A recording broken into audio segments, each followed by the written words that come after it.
E aí, pessoal, vamos lá. Outra aula das funções trigonométricas inversas, agora apresentando para vocês a função inversa da cotangente. Então eu vou digitar aqui no meu GeoGebra, que nem eu fiz com todas as outras três anteriores. É bem similar ao da tangente, cotg de x. O gráfico é gerado, tá? Vou colocar... Não, deixa ele dessa cor. Vou considerar as retas agora iguais a k vezes π, tudo bem? Vou alterar esse valor, deixa de menos 5 a 5 mesmo, porém eu quero incremento, eu quero que elas andem de 1 em 1. Beleza. Ao considerar, essa é a movimentação. Deixar essa reta pontilhada. Estilo, pronto. Ótimo.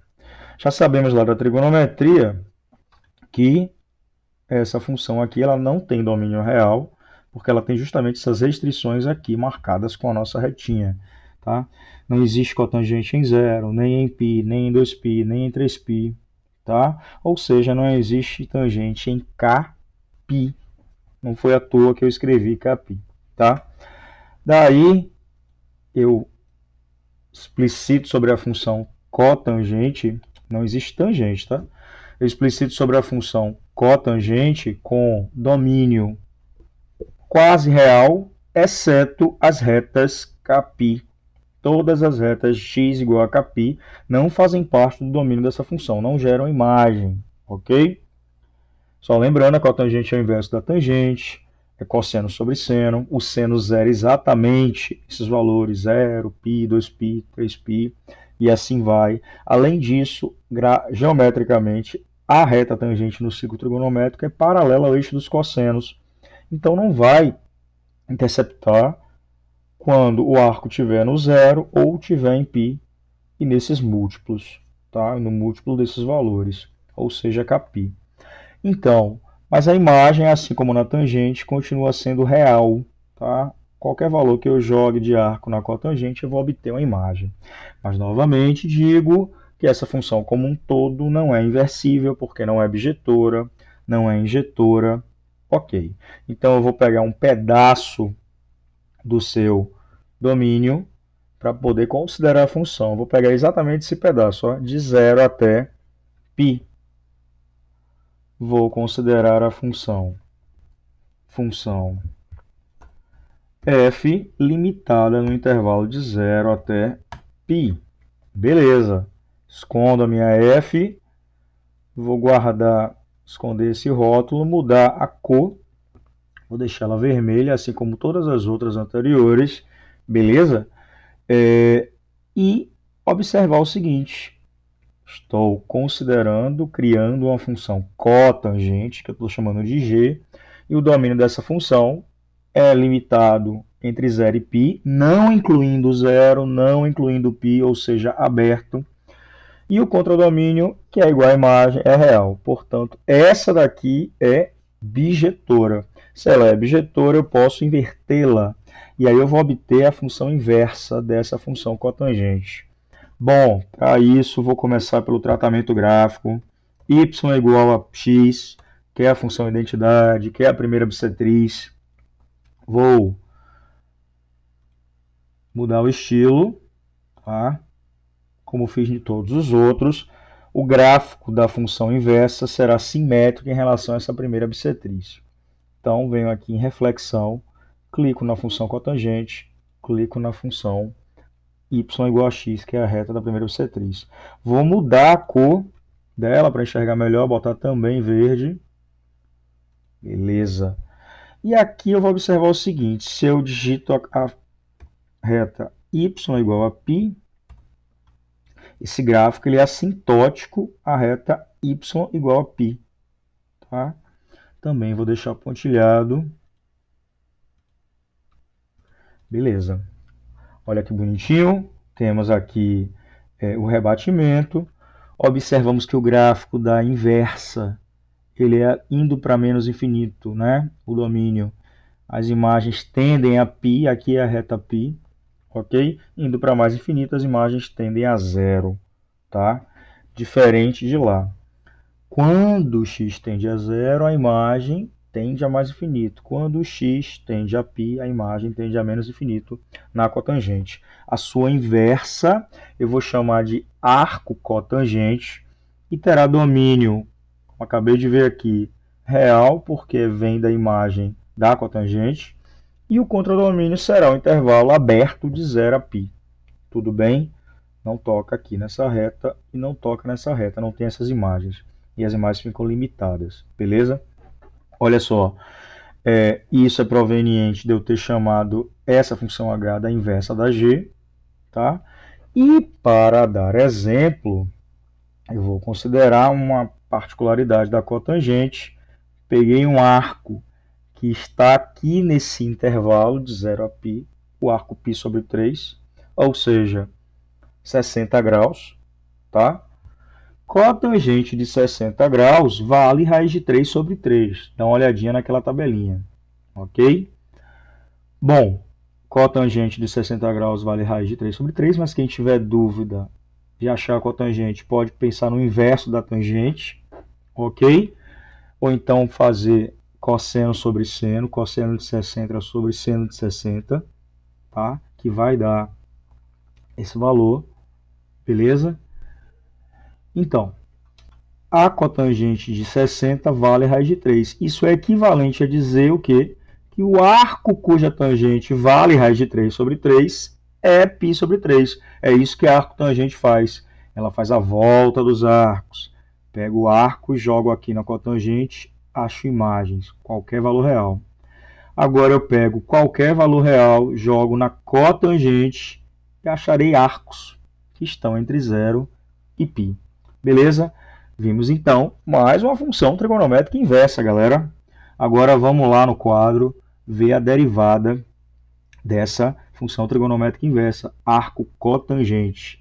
Se liga, meu povo. E aí, pessoal, mais uma função trigonométrica inversa. Agora a função arco cotangente, a nossa quarta, tá?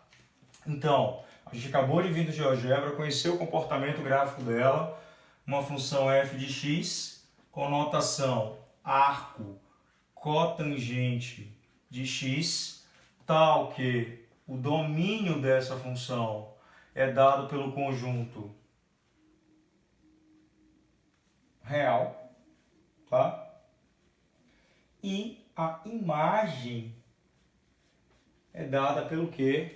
Pelo conjunto aberto de 0 até π. Tanto aberto em 0 quanto aberto em π. Beleza? Ok. Lá no GeoGebra a gente viu o comportamento, entendeu o porquê desses conjuntos são provenientes lá da função cotangente, a restrição dela, tá? Para poder inverter. E, além disso, verificou o seguinte, que se eu tenho um y igual a um arco cotangente de um x, isso equivale a dizer o que, gente? Que x é igual a cotangente de y. Novamente, como fizemos nas outras três anteriores, eu sei a derivada da cotangente, será fácil então determinar a derivada da arco cotangente. Se liga! Bom, sendo esse x está em função de y, tá? Está dependendo de y. Então, derivada de x na dependência de y, dx de dy. Qual é a derivada da cotangente de y? É a menos cossecante ao quadrado de y. Isso implica, então, se eu tenho dx dy, quem será dy dx?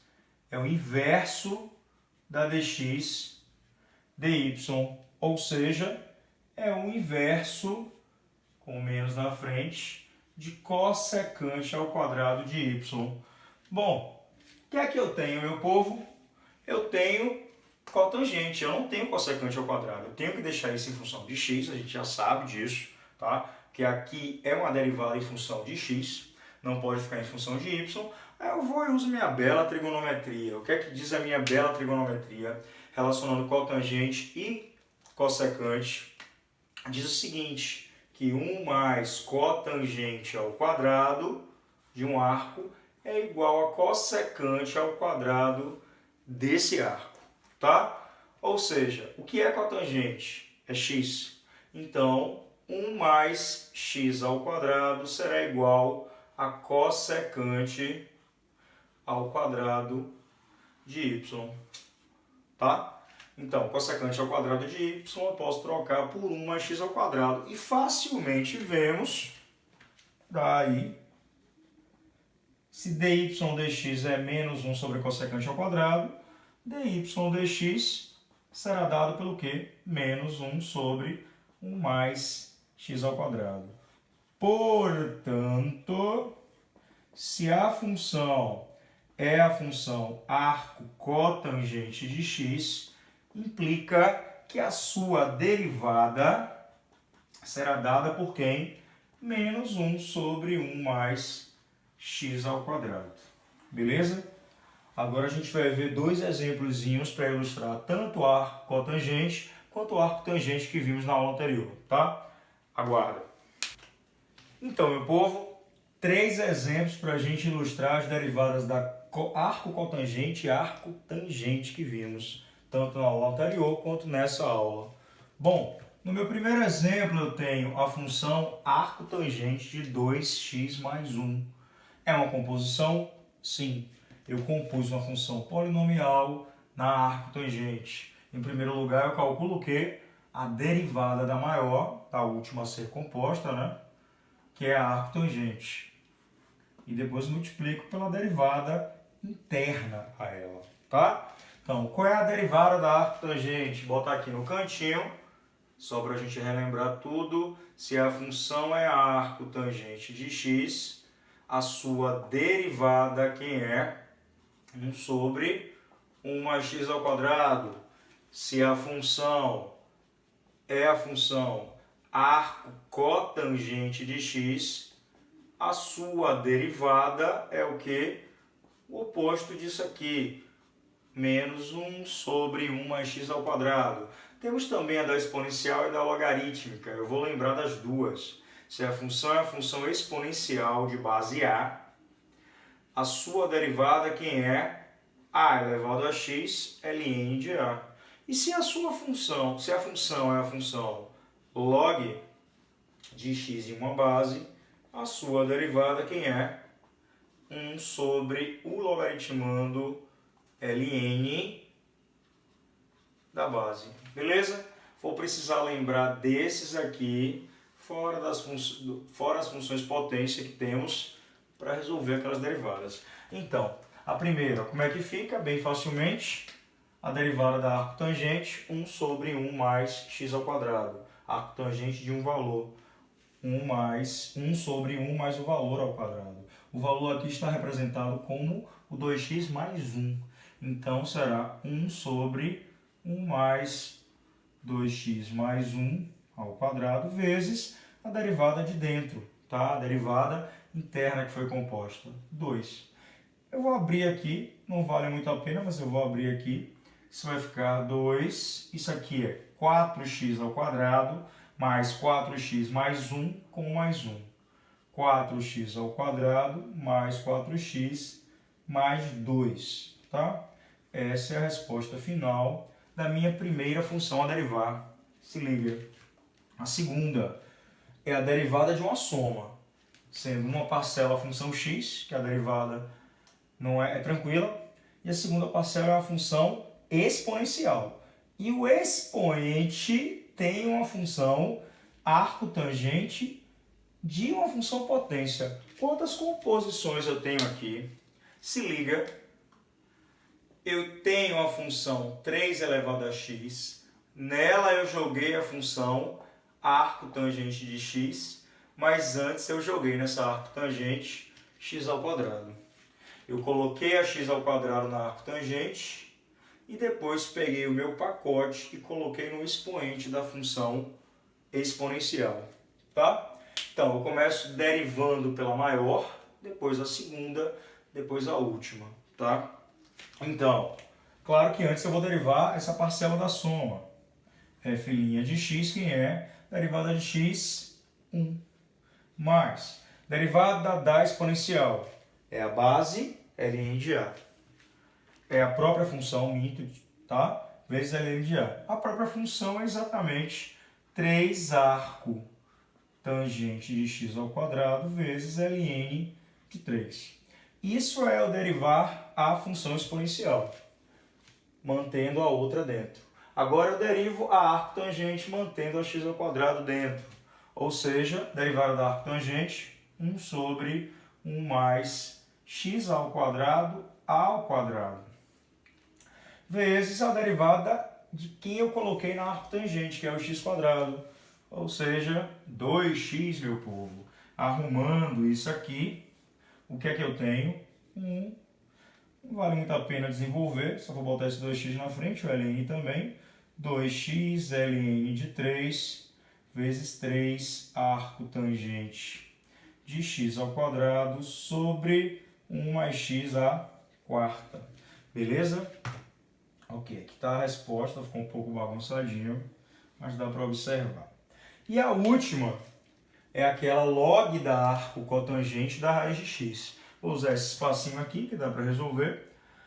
Ali também eu tenho outra composição. Primeiro, eu coloquei essa dentro da arco cotangente e depois coloquei a arco cotangente na log. Log é a última que eu fiz, é a primeira que eu derivo em cadeia, tá?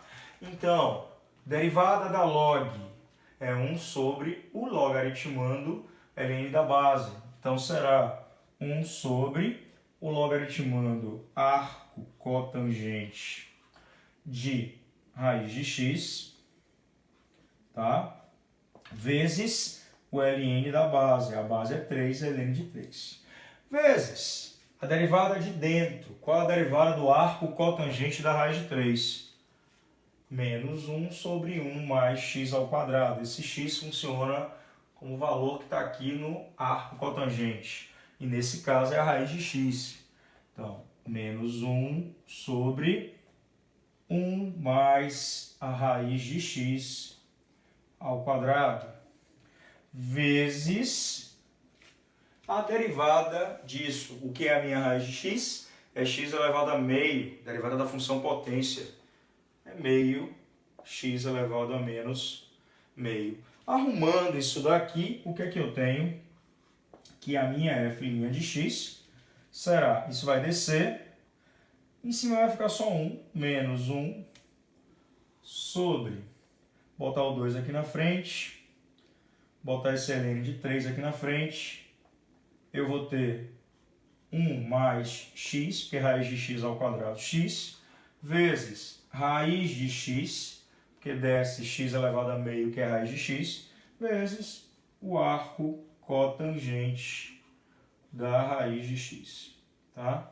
Essa é a minha resposta para a última função a derivar.